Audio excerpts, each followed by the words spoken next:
Pressenti depuis longtemps pour devenir le prochain Bond, il n'avait que 22 ans lorsqu'on lui proposa pour la première fois le rôle. Se sentant trop jeune, Timothy Dalton refuse maintes fois avant de céder et de devenir à son tour l'agent secret en 1987. Après un Roger Moore tout en autodérision, Dalton tente un Bond plus crédible, un Bond plus proche du reste du monde, un homme presque normal et courant moins après les femmes. Décrié par beaucoup comme étant un Bond sans style, jusque dans les costumes jugés ridicules, il abandonnera le rôle au bout de 2 films seulement, remplacé par celui que beaucoup définissent comme l'image de la classe anglaise. Propre sur lui, riche, Pierce Brosnan incarne pour certains le sauveur de la franchise Bond. Mais il est aussi celui qui fait le plus débat chez les fans. Adoré comme détesté, il était une fois James Bond, et cette fois Timothy Dalton et Pierce Brosnan, évidemment.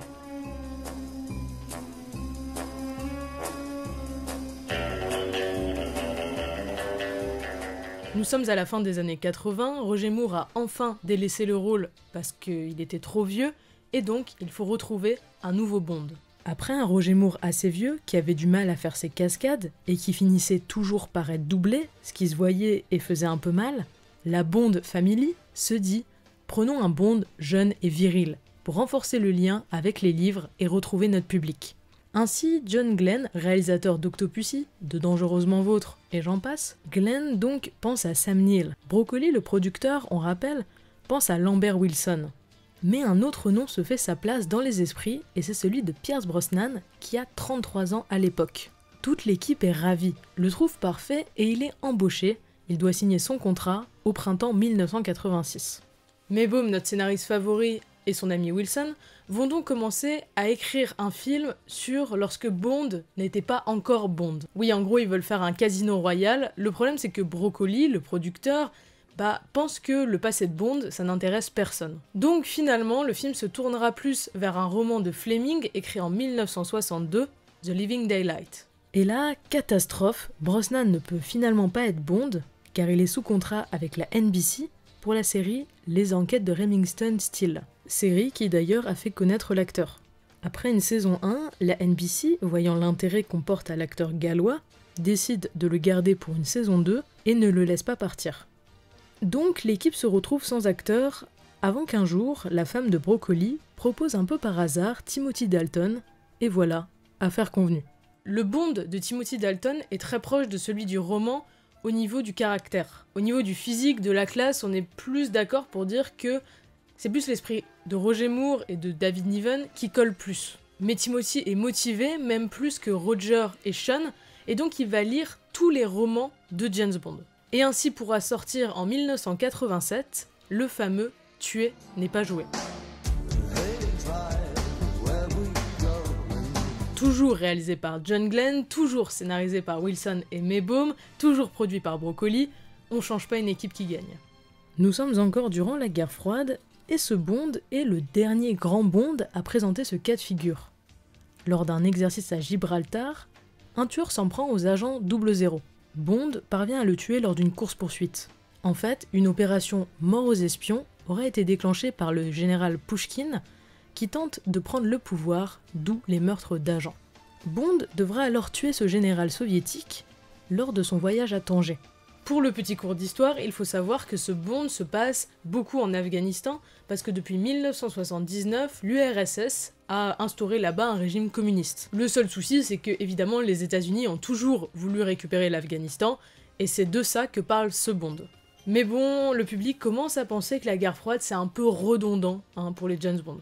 Après, il y a des changements notables avec Tuer n'est pas joué dans la formule Bond, mais ils sont étonnamment très légers, comme si on ne cherchait pas à se racheter en tentant d'autres choses avec le public. Par exemple, c'est le premier Bond à n'avoir qu'une seule Bond Girl incarnée par Mariam Dabo. L'époque le veut, fini les 3 Bond Girls avec la méchante qui meurt à la fin, l'innocente qui meurt au début, et la gentille qui survit. Mais excepté ce point, Tuer n'est pas joué ne tente rien. L'idée de parler du passé de Bond, c'est non, l'idée de changer d'équipe, c'est non, à part John Barry qui fera ici son dernier Bond, malheureusement, car il mourra un peu plus tard. Mais vous vous souvenez de A View to a Kill, évidemment le générique du groupe Duran Duran. Eh bien la chanson a tellement marché, comme on l'a déjà dit, que les producteurs vont vouloir recréer cette espèce de folie qu'il y a eu autour de la chanson A View to a Kill en engageant le seul groupe non britannique à avoir chanté une chanson de James Bond, le groupe a-ha. C'est un peu pour faire un générique dans le même esprit pop new wave, même si a-ha, surtout celle-là, c'est pas vraiment de la new wave, mais bon, c'est dans le même esprit. Mais cette dernière ne suffit pas pour faire le grand succès du film. Le film ne marche pas beaucoup en France, il fait même moins d'entrées en France que Dangereusement Vôtre. Après, bon, il faut dire que Dangereusement Vôtre a eu la chance en France d'avoir le côté Made in Paris, qui a bien aidé les Français à le voir. Mais Pas tué n'est pas joué, qui pour un budget de 30 millions de dollars en reporte 190 millions, un des bonds les moins rentables de l'histoire pour resituer. Broccoli n'est pourtant pas inquiet. Il sait que le premier film d'un nouveau Bond n'est jamais un succès, et il croit au suivant.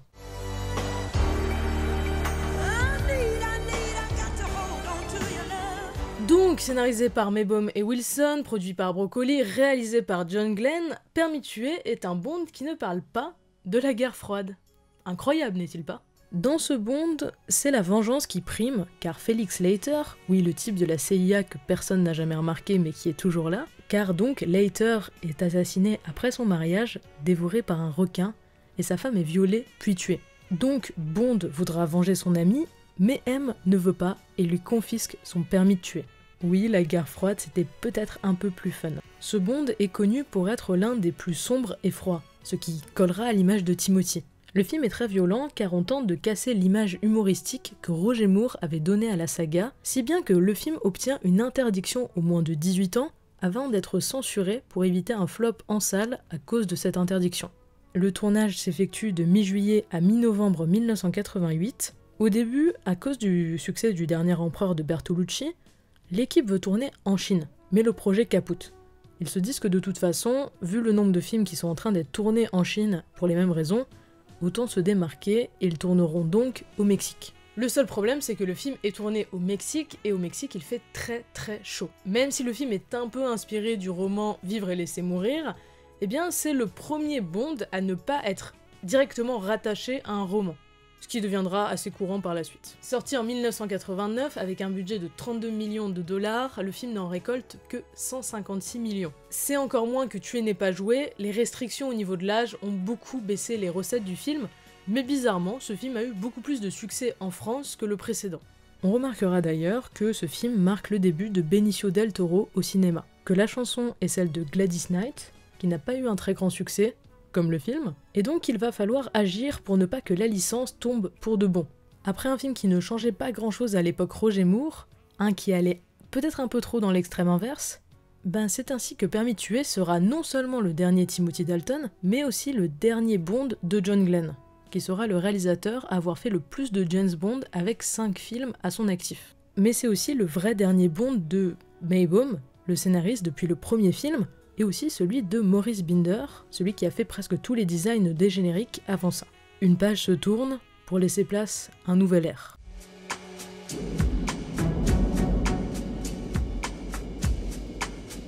James Bond reviendra, mais il ne reviendra pas avant 6 longues années. Jamais la franchise n'avait connu un si long arrêt, si bien qu'on pense ne plus jamais revoir l'agent secret sur nos écrans. Alors pourquoi tant d'attentes ? Eh ben c'est une histoire de procès en fait.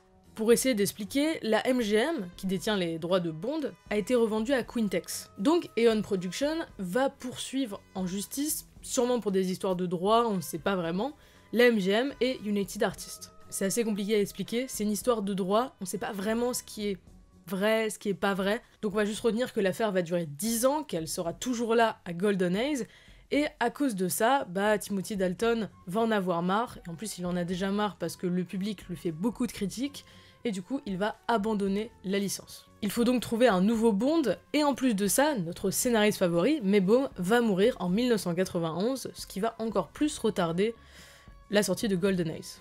En 1990, des pancartes à Cannes annoncent que 007 reviendra un an plus tard. Mais cela ne se fait pas. Comme on l'a dit, Timothy ne reviendra pas, lassé de toutes ses attentes, des histoires juridiques et des critiques que le public lui fait.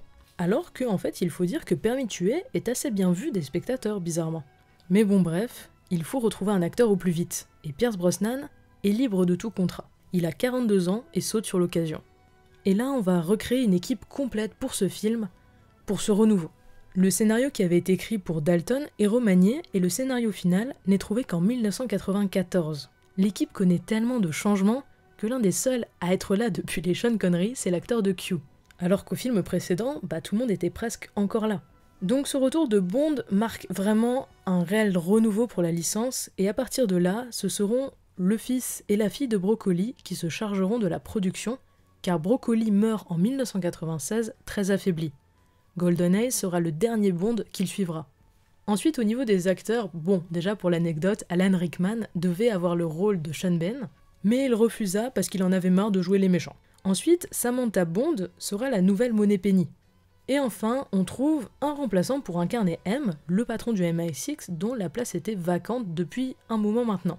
Et à partir de ce moment-là, ce sera une femme qui va le jouer, Judi Dench. Le chef du MI6 dans le monde réel, étant depuis 1992 à l'époque une femme, Stella Remington, on se dit que la saga devrait aussi se mettre à l'ordre du jour et évoluer un peu. Faut dire que dans les années 90, James Bond est très critiqué pour sa misogynie. C'est ainsi que ce film marque un renouveau chez le personnage de James Bond. Un agent qui boit moins, qui ne fume plus, qui flirte moins avec les filles. Le film va être beaucoup axé sur l'autodérision, sur le personnage de Bond. C'est pour ça que M lui dit évidemment qu'il est une relique de la guerre froide. Et GoldenEye est le vrai premier Bond à ne pas du tout faire référence à un roman. Le nom GoldenEye, en fait, c'est un clin d'œil à la résidence secondaire de Ian Fleming dans laquelle il écrivait ses romans, qui s'appelait GoldenEye. Réalisé par Martin Campbell, qui réalisera un certain Casino Royale bien plus tard, scénarisé par deux petits nouveaux, Kane et Thurston, dans le film, Bond doit arrêter un terroriste qui a mis la main sur un satellite d'armement soviétique top secret, le GoldenEye. Et oui, si vous avez bien remarqué, la guerre froide est finie, mais on parle toujours des Russes. Tout dans ce film fait référence à la chute de l'URSS, jusque dans le générique, écrit par Bono et interprété par Tina Turner, au passage. Le générique, on se souvient, il monte des marteaux, des faucilles.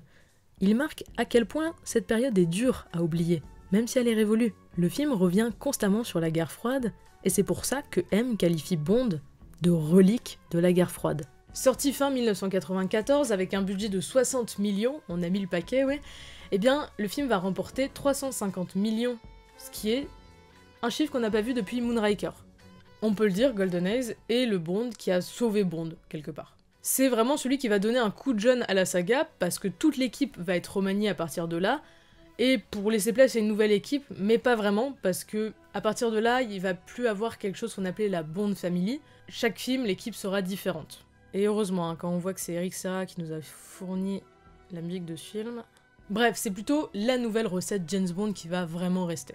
Un Bond, comme on l'a dit, plus avec son temps. On délaisse les romans de Fleming tout en style pour faire des bons gros blockbusters. C'est le début des CGI et des placements de produits dans James Bond qui seront très critiqués. Mais grâce à tout ça, la licence survit, pour le meilleur et pour le pire.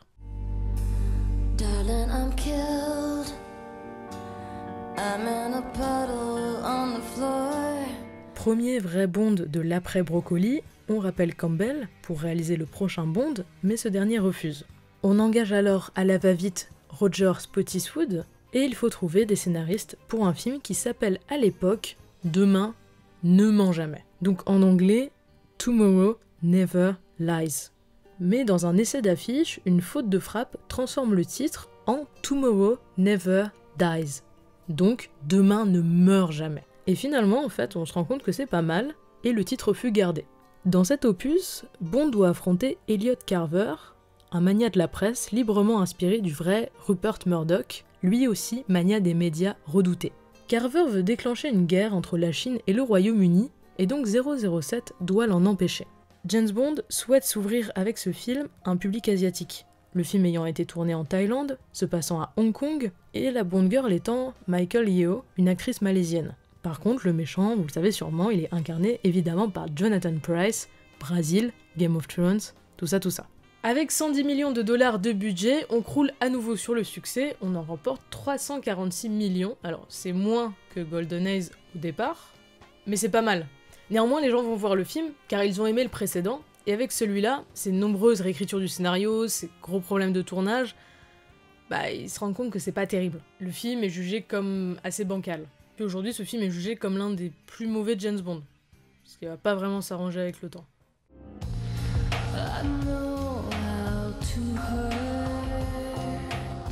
Donc on a pris un réal, ça n'a pas marché, bon on va en prendre un autre. Michael Apted, c'est très bien. La dernière fois le scénario c'était pas terrible, donc cette fois on va mettre 4 scénaristes sur le coup. Neil Purvis, Robert Wide, Thurston, toujours, et Dana Stevens. 110 millions de dollars pour le précédent, ça n'a pas suffi, très bien, on va mettre 120 millions de dollars. On dit que notre Brosnan n'a pas d'identité propre, ok on va lui en faire une. Et comme ça on essaye de plus décevoir notre public, qui a été très déçu par le dernier. Et c'est ainsi que si Sean Connery était le sensuel, Roger Moore le rigolo, Timothy Dalton le froid, Pierce Brosnan devient le sensible et l'humain. Alors, je vais vous poser une vraie question, je donne pas mon avis d'habitude, mais est-ce que vous trouvez vraiment que Pierce Brosnan, c'est un Bond sensible et humain? Avant de savoir cette information, j'ai regardé les 4 Bonds à la suite, c'était assez compliqué. Et je disais justement à des gens que je trouvais que le personnage de Pierce Brosnan, son problème c'est qu'il était vraiment pas attachant. Dans le sens, il se blesse presque jamais, il se prend 45 000 balles et bah il a rien. Et après j'ai lu qu'ils essayaient de faire en sorte qu'il soit sensible, attachant, humain. Et donc là je me suis posé une question, est-ce que c'est moi? Ou est-ce qu'ils ont vraiment raté leur truc? Bref, aparté fini, dans ce film, Bond est chargé de protéger Electra, fille d'un magnat du pétrole, jouée par Sophie Marceau, la 4e Bond girl française de la saga. Je ne critiquerai pas Sophie Marceau parce que ça ne peut pas être pire que Carole Bouquet. Et donc, Electra est kidnappée par un terroriste, connu sous le nom de Renard. C'est le vrai début de la vague terroriste chez Bond, après les Russes. Mais donc, comme je disais, Broccoli s'est toujours donné pour mot d'ordre de ne jamais trop donner de background à ses personnages. Mais comme il est mort, ses enfants décident que donner du background aux personnages, c'est finalement une bonne idée. Ainsi, M devient à partir de ce film un vrai personnage, plus qu'un chef qui donne juste des missions. Elle se fait enlever, devient plus profond, tout comme Bond. D'ailleurs, le titre du film, qui est la devise des Bonds, « Le monde ne suffit pas », rejoint cette idée de renouer avec les origines de l'agent secret. Mais il faudra vraiment attendre l'ère Craig pour que cette idée soit pleinement réalisée. Et ce film tease le départ de l'acteur de Q, Desmond Llewellyn. Ce sera son dernier Bond car il va décéder à l'âge de 84 ans. Il aura fait 17 James Bond, ce qui est un record assez conséquent. Enfin, le film est tourné de janvier à juin 1999, un peu partout dans le monde, en Espagne, à Istanbul, en Turquie. C'est vraiment le début des Bonds qui sont tournés partout dans le monde. Il n'y a pas vraiment un espace propre et un pays, comme on pouvait voir à l'époque de Roger Moore.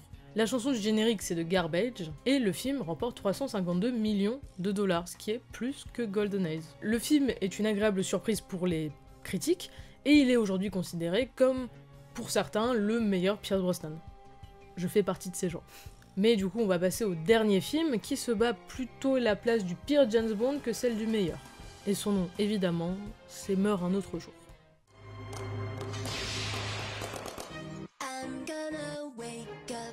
Merci Madonna.